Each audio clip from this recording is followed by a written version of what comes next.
ano mashusho witonze cyane kugira ngo tuze tuganire kuri ibi muri kubona kuri screen zanyu. Iki tugiye kubana muri kino kiganiro nitwerize.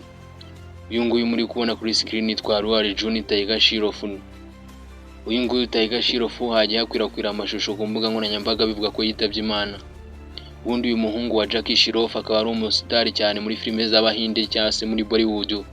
Tiger Shroff yamamaye muri filime nyinshi cyane zirimo War, yamamara muri filime zirimo Bage, yamamara muri filime nyinshi cyane zitandukanye zagiye zibica ku isi hose nka Bademia, Chotemia. Uyu Tiger Shroff tugiye kurebera hamwe ibiri kugenda bimuvugwaho muri no minsi n'aka kanya ariko bakomeza kugenda bavuga ko yitabye Imana, kandi gusa tugiye kumenya ukuri kose n'ibyihishe inyuma n'impamvu byagenze gutya, se byatangiye gute ni gute, niye mpamvu yatumye tubona Tiger Shroff bisa neza nkaho yitabye Imana, cyangwa se abantu bose bari gusa nk'abari kumwibuka bavuga ati rest in peace, ruhukira mu mahoro Tiger Shroff. Twese tugiye kuza tubirebera hamwe mbishyiraho kuri mumenye ukuri. Ese yapfuye cyangwa yaba yitabye Imana? Mwese mugiye kuza mbaho ukuri kose, ariko kandi nanone nkwifuriza kumenya yuko rwose ibintu byose biri gukorerwa kuri no channel ya Eleza TV Media kugira ngo ujye ubibona umunsi ku munsi, ariko wakora subscribe. Katubitangire nkwereka ukuri kose n'ibiri kuvugwa kuri Tiger Shroff, umuhungu wa Jackie Shroff, bakaba ibyamamare muri sinema y'Abahinde.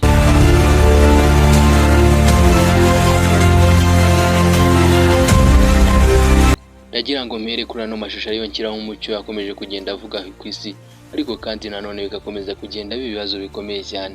Abantu bakomeza kwibaza ati Tiger Shroff mwakunze muri benshi abaritabye Imana, abandi bakomeza kwibaza posteri, ndetse kandi hari n'ibinyamakuru ndetse n'ibyo mu Buhinde ku isi hose no mu Rwanda byatangiye kubivuga kuri zino nkuru zivuga ko witwa Tiger Shroff yitabye Imana, ndetse kandi ko ngo yazize impanuka y'imodoka, akaba yari kumwe na Alual June mwamenye nka Pushpa, agakina filime zirimo DJ n'izindi, bityo biza kuvugwa ko ngo yaba yaritabye Imana ari kumwe na Alual June mu modoka, ngo bityo bikaza kwiyemezwa yuko Alual June we atigeze yitaba Imana ngo akayirokoka ino mpanuka, ahubwo Tiger Shroff akaba ari we witaba Imana nakaga muri no mpanuka y'imodoka. Ibi byose uko byagenze ntago byari ibya nyabyo cyane, kubera yuko aya mashusho yagaragaye biri kuvuga ko ari aya filime, akaba ari filime yari gushutingwa maze bagafata agasene gato kagaragaza yuko rwose muri iyo filime Tiger Shroff azaba agwa mu mpanuka y'imodoka, maze Alual June akarokoka agasanga Tiger Shroff byarangiye.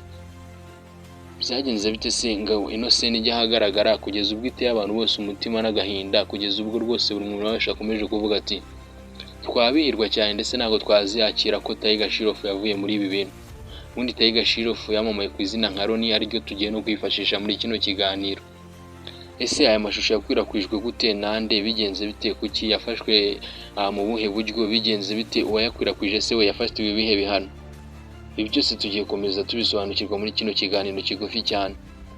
Yibutsa rwose kwitera agatebo kecara tukaganira kugira ngo tubashe kubisobanukirwa neza, tugende tureba tuti ese byose biri kuba kubera iki, ni ukubera iki rwose abantu bakomeje kuvuga ko Tiger Shroff yitabye Imana, kandi nyamara atayitabye, ahubwo ari muzima cyane akomeje gukina filime nk'umwuga we.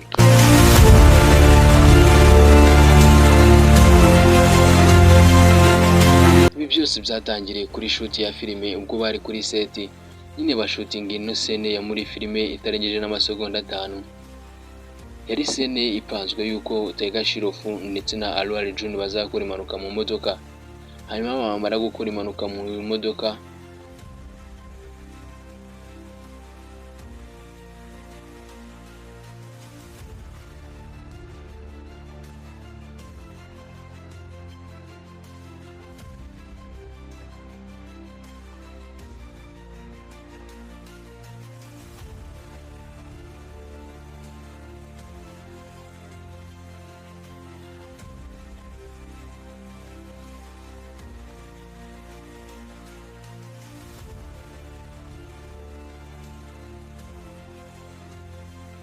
Ibi byose byatangiriye kuri shoot ya filime, ubwo bari kuri set nyine bashutinga ino scene ya muri filime itarengeje n'amasegonda 5.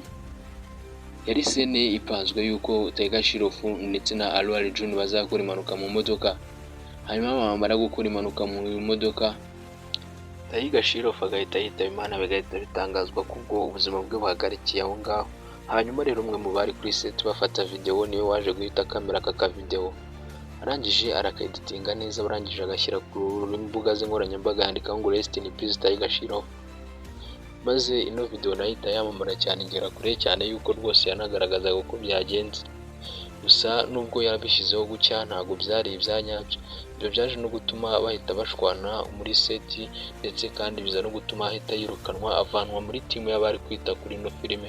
Bityo rero biza kurangira n'ubundi byagenze gutya, ariko n'ubundi bimwe mu binyamakuru byo muri Bollywood byatangiye gushyiraho umucyo bivuga ko rwose ngo ibi ngibi n'ubundi byari ibihimbano cyangwa se bitari ibya nyabyo, naho impamvu bakomeje kugenda bashyira umucyo kuri ibintu byose babivuga gutya.